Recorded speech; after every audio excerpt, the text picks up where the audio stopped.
మనం ఆయన బిడలుగా ఉండాలంటే, ఆయనకిష్టమైన పాత్రలుగా మనం ఉండాలి అంటే, ఆయన రాకడ దినమున ఎత్తబడి ఆ రాజ్యములో యుగ యుగాలు పరలోక రాజ్యములో మనం ఉండాలంటే మనము చేయవలసింది భూమి మీద ఏంటో తెలుసా?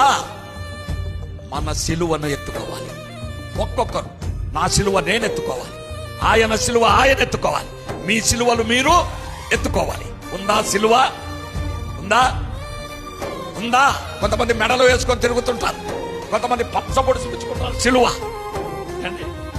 కొంతమంది ఇళ్లలో సిలువను పెట్టుకుంటారు.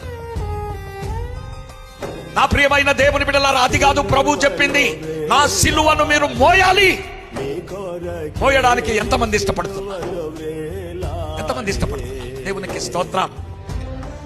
అందరికి వందనాలు. ఎవరికి ఇష్టం లేదు కాబట్టి. సిలువ మోయడము అంటే ఒక చెక్కతో ఒక నిలువు, ఒక అడ్డ, కొయ్య, అది కాదు సిలువ. సిలువ అంటే శ్రమ, కష్టాలు. యేసయ్యను నమ్మిన బిడ్డలు శ్రమలు వచ్చినా, కష్టాలు వచ్చినా, నిందలు వచ్చినా, అవమానాలు వచ్చినా, బాధలు వచ్చినా, శ్రమలు వచ్చినా సహించుకొని భక్తిని కాపాడుకుంటూ యేసు క్రీస్తు యొక్క మార్గంలో మనము నడవాలి.